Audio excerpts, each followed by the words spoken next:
Hello and welcome. I am Thomas Porteous. Major diplomatic moves are underway as US officials are set to meet with Russia's delegation in Saudi Arabia to discuss the ongoing war with Ukraine. However, the absence of both Ukraine and European representation at the table raises questions about the direction of these negotiations. While Volodymyr Zelensky expresses concerns over Ukraine's exclusion, European officials remain shocked by the lack of invitations. With Europe urged to step up in defence by the US, what does this mean for the future of the war and global diplomacy? We are joined by four guests today to discuss further on this topic. Today we are joined by Dr. Sergei Dvoryanov, Director of Communications of BRICS Culture Media Forum, located in Moscow, Russia. We're also joined by Glenn Grant, ex-advisor to the Ukraine Defense Ministry, joining us from Latvia. We're also joined by Raymond Vickery, former US Assistant Secretary of Commerce, joining us from Washington, and also joined by Daniel Wagner, CEO of Country Risk Solution, joining us from Portland. Thank you very much, all of you, for joining us today for this discussion. My first question is to you, Dr. Dvoryanov. I was wondering, is it appropriate for the United States and Russia to engage in these peace negotiation talks without Ukraine consent? And how does Russia justify in negotiating Ukraine's future without its direct participation? Good evening. Thank you for your question. It's again, we're coming to the point of the legacy. Who can be real and honest representative of Ukraine nation, of Ukraine people today? Of course, it cannot be Mr. Zelensky, who was elected and during his election promised that he will stop this war, but he increased this war and finally he destroyed his nation. That is a question of legacy. And come again, in our previous panel discussion, one of the experts, he told that Europe should wake up after the Trump come again in power. Of course, Europe, should we wake up? I am completely agree, obviously, because how it can be happened, but in the middle of the Europe continent, exactly in one of the biggest European country like Ukraine, Nazi movement was reborn again, and all European politicians tried to use this Nazi movement against Russia. How it can be? Dr. Dvoryanov, I want to stick on the topic of Ukrainian representation in these peace talks. We will get to that further. Glenn Grant, I wanted to come to you next. What is Ukraine's concerns about possibly being excluded from these negotiations with the US and Russia? Well, obviously, there's a concern that America seems to be going it alone. But of course, there can't be negotiations because America cannot negotiate with Russia without Ukraine there and without Europe there, because America has already said it's basically publicly that it's not going to support Ukraine with troops on the ground, that it's several other things that it's pulling back from in its support. And so at this stage, I think that Ukraine actually holds the cards, not America.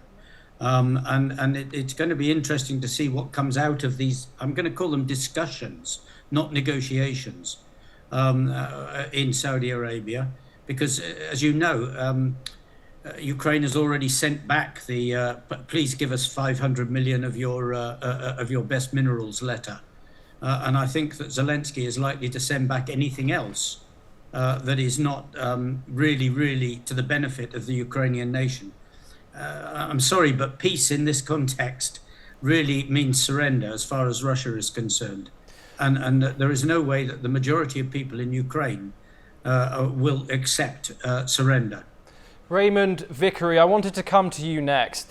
And what do you believe are the reasons for the US proceeding with bilateral talks with Russia without Ukraine? Well, thanks very much for having me. I think the good news here is that President Trump is interested in bringing peace to the Ukraine-Russian conflict. The bad news is that he seems to think that the way in which you can bring peace and the way in which you conduct international relations is according to the great man theory, that if two great men get together and decide something, then it's done. In this case, he considers himself the great man and Putin the great man on the other side. That simply is not the case. He unfortunately not has not really read the history of what brought about World War II very closely. Neville Chamberlain went to Munich in 1938 and made concessions that were to bring peace for our time. Of course, it didn't bring peace for our time. A year later, the world was involved in World War II. Similarly, here, the idea that somehow Trump can go to Saudi Arabia, meet with Putin, and solve it is just not correct. The fact is that after World War II, nations, including the United States, have realized that peace is indivisible and that you have to work with allies. In this case, it was NATO and the European countries in order to be able to have a rules-based approach. Unfortunately, Putin and Russia have not seemed to abide by that. They invaded in 2022, and they consider that they have a right, indeed, to take the territory when the territory of another nation, when the other nation is not behaving as they want them to. So this is a very disconcerting thing, but hopefully, at least there is Yes. some movement and perhaps saner heads, pressure from other countries will get it back to some semblance of an institutional approach which will provide a lasting peace rather than just a capitulation. Yes. Daniel Wagner, I wanted to come to you next. How do you think Donald Trump's approach to Ukraine has progressed over this past month? In fact, previously Donald Trump said that Ukraine will have a seat at the table, and now President Zelensky is saying he has had no official invitation to these talks. What are your thoughts on this? Well, let's not forget, Thomas, that Mr. Trump has narcissistic personality disorder. So whatever he can do to stroke his ego is what's going to govern his policy. And it seems pretty clear to me, given the hubris involved in his current approach, and that's not only hubris by him, but also, of course, hubris by Mr. Putin, seems pretty clear that Trump has a Nobel Peace Prize on his mind to stroke his ego. I can't think of any other reason why he would be adopting this approach. Now, on the subject of rare earth minerals, this is also a common theme with the desire to expropriate or purchase, if you will, Greenland, rare earth minerals, right? And here, in this case, most people aren't talking about the fact that Russia already controls a portion of Ukraine that possesses a third of the rare earth minerals and 42% of the coal and other metals on top of that. So there's something bubbling underneath the surface here, whether it's rare earth minerals, whether it's a Nobel Peace Prize, whatever else it might be, but it's not going to work because there's no way that there can be a lasting peace, as Raymond was alluding, without including Ukraine. If for some reason this were to be successful and Putin and Trump were to strike some sort of grand bargain, can you imagine what it would be like in the ensuing years with guerrilla warfare going on constantly in Ukraine, on and on and on? There would be no end to this war at all. I wanted to talk now about European powers being excluded from these peace talks. The European powers like the UK, like Germany, have obviously given millions and millions of dollars to Ukraine in aid. And I wanted to talk about the potential risks and benefits of excluding European nations from these talks. Dr. Tvoryanov, I wanted to come to you first. Does Russia view the exclusion of European nations as beneficial to the negotiation process? It's obviously the continent where the war is occurring. Thank you for your question. First of all, we can see even a distant nation which was chosen to the negotiator for peace conversation, right? It's Saudi Arabia, Middle East. It's not any European country at all. Now we can see that Europe out of the process. We can very carefully listen to the speeches of American politicians. And we can recognize even American current government not satisfied completely what situation like right now happened in Europe. And if we are coming to the current European leaders, for example, Mr. Macron, is he has any like real authority or trust from his own nation? Not at all. German leader Scholz, same. We can see that European population against their own politicians.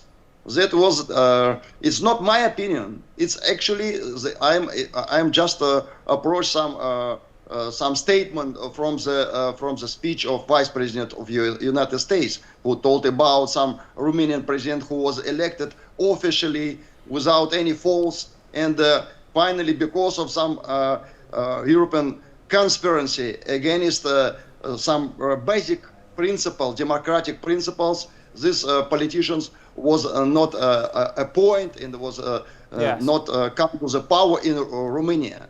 We can see that Europe continent destroyed. European politicians, they destroyed themselves. That is on their own fault. Russia is not taking advantage from this situation. We have our own historical mission. You should understand this very clearly. We always try to support small nation. We always try to support like justice regarding the relationship between any country.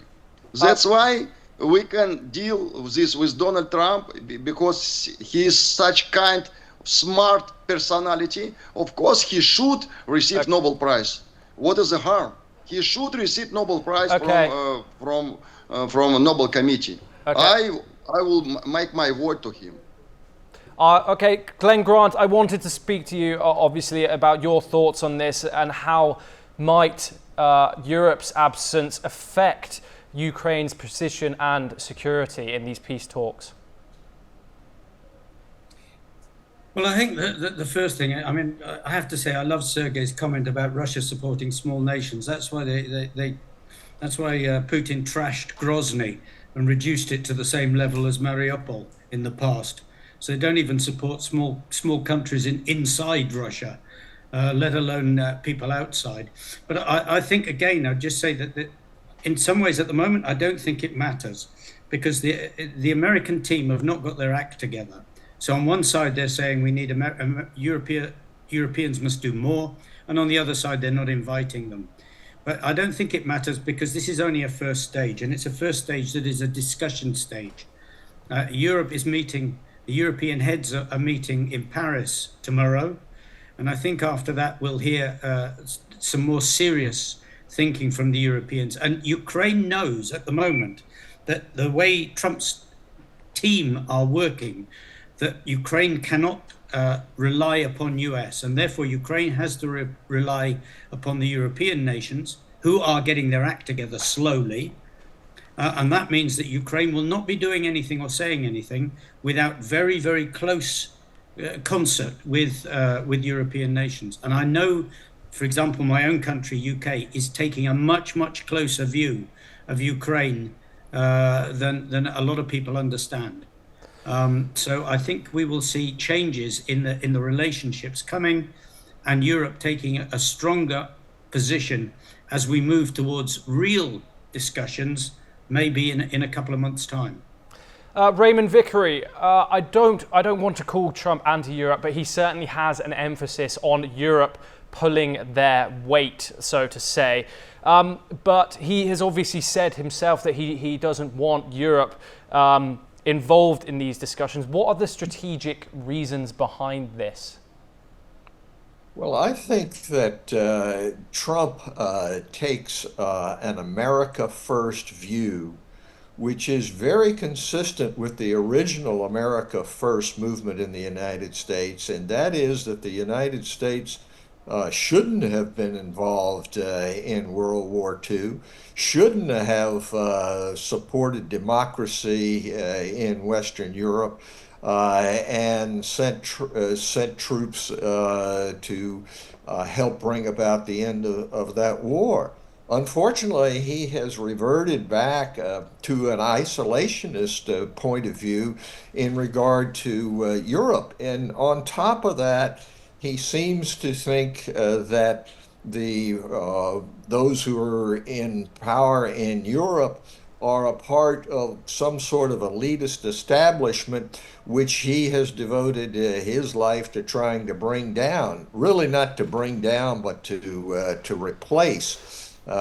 He's a real estate developer who was out in Queens. He wasn't accepted by the Manhattan elite, if you will, in New York City, and he carries that with him over to Europe. This is extremely unfortunate. NATO has been the foundation of peace in Europe and by extension throughout the world since the end of World War II. He has reverted back to a pre-war situation and seems to have learned a number of the lessons of it. And you can see it in his vice president going over and giving aid and comfort to the far right wing, the same sort of right wing that produced the dictatorship, Nazi dictatorship in Germany. I would say the idea that somehow Nazism is alive and well in Ukraine is complete fantasy on the Russians' part, designed to be a smokescreen, if you will, for trying to take over what they consider to be their territory. God help us if they extend that to other parts of Eastern Europe, as they did after World War II, and bringing down an iron curtain around the small nations of Eastern Europe. Daniel Wagner, I wanted to move to you. Do you think the exclusion of European partners from these negotiations will lead to long-term effects, long-term challenges even, in European and US relations? Well, I think it's probably going to result in both. On one hand, Europe is being forced now to stand on its own 2 feet, and for the first time in post-war history, to consider and craft a solution that does not involve the United States. On the other hand, the partnership with the US and the reliance on the US for leadership is unlikely to change in the near term. In the medium and long term, it might. Of course, in 4 years' time, who knows who might be leading the US and what the dynamics will be. But I think the Europeans are scrambling because they don't exactly know what to do, when to do it, or how to do it.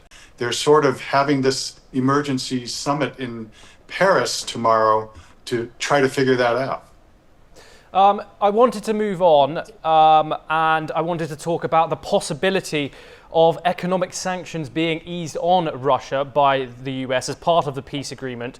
And would this undermine accountability for Russia? Glenn Grant, I want to come to you first on this question. Would easing sanctions on Russia be acceptable to Ukraine if it led to peace? Well, it won't lead to peace, of course.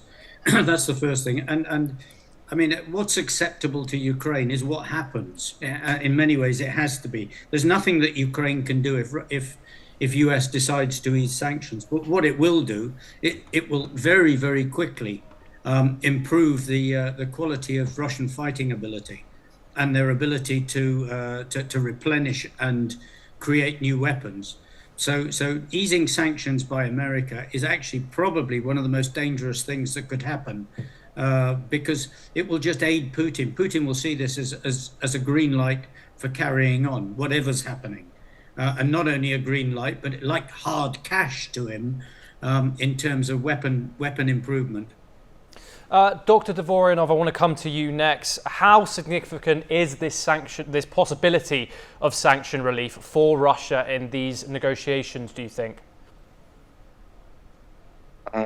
I don't think that this question of sanction is like a main point to pressure Russia, our country.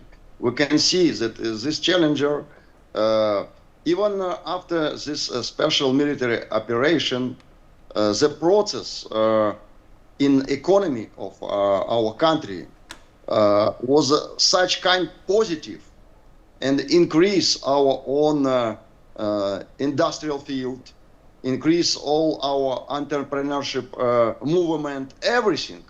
We was mobilized to all these challenges. That's why it doesn't matter for us right now. It's not a question to change our position.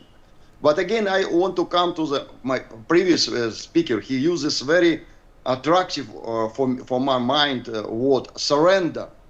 That Trump want to put Ukraine to surrender. Surrender, this condition is not bad, but to whom we have to be surrendered? That is most important. Please kindly show me any European leader to whom we can be surrendered. Who right now has such kind of authority or like wisdom to be involved on this peace negotiation process? Who of European politicians? All of them, they completely destroyed their own nation because they completely support Ukraine. Look what happened even in UK. They always change their prime minister. They always in the process to change. They think that if they put the new prime minister, they will solve all the problems. It's not like what works like this. Only Donald Trump and Vladimir Putin right now, the real great and greatest leader in the world. That's why they have a power to decide how they will start new process to change all global thinking of all politicians. Yes. And I completely believe to the prediction of Edgar Casey, who was a prophet, who was born in America, and he predict that friendship between America and Russia will change the world. I wanted to move on to Raymond Vickery next. I wanted to talk about the exclusion of European leaders from negotiations and the effect that this might have on transatlantic relations and the cohesion of NATO. Raymond Vickery, do you think sidelining European allies could lead to these strains within NATO? Well, they absolutely can. And Trump has indicated that he's going to increase those strains through his tariff policies. He's made it very plain that he believes that the United States has been taken advantage of by the European Union and even by UK, Canada, that somehow our partners in NATO have been playing the United States for suckers. Now, you cannot separate what happens in the military political area from what happens in the overall economic engagement of these countries. The fact is, it's all part of one reality.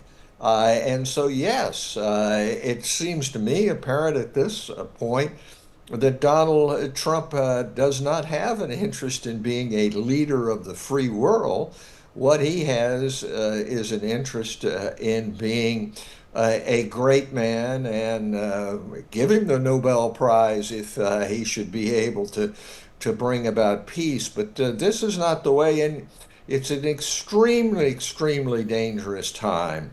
Europe has been the place in which wars have started and spread for centuries. It was only by bringing together the nations of Europe in NATO and in EU and in the United Nations that we were able to damp down this old-time imperialistic view.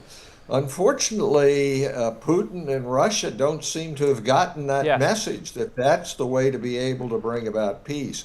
So yes, it's going to have an extremely important impact on Europe, U.S. relations, NATO, EU, and world institutions across the board. It's an extremely, extremely upsetting situation.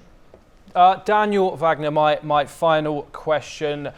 Trump's ego aside, Nobel Peace Prize aside, do you think that the US can contribute to ensuring a durable peace agreement between Russia and Ukraine? I do think that's possible. In fact, I even would say it's essential that the US be involved. I think we're going to likely see some sort of shift in the Trump administration position on exactly how this will play out in the coming days and weeks. As you pointed out, it certainly has changed already in the first month since Trump has been at the helm for the second time. So it wouldn't surprise me at all if by taking the temperature in Munich and by seeing what happens in Saudi Arabia, there is some modification of the essential US position. And I think ultimately they're going to realize that there is no durable peace without Ukraine. Thank you very much for joining us. Dr. Dvoryanov, Glenn Grant, Raymond Vickery and Daniel Wagner. And that is all we have time for. We will continue to bring you more updates from the Russia-Ukraine peace talks and other international news.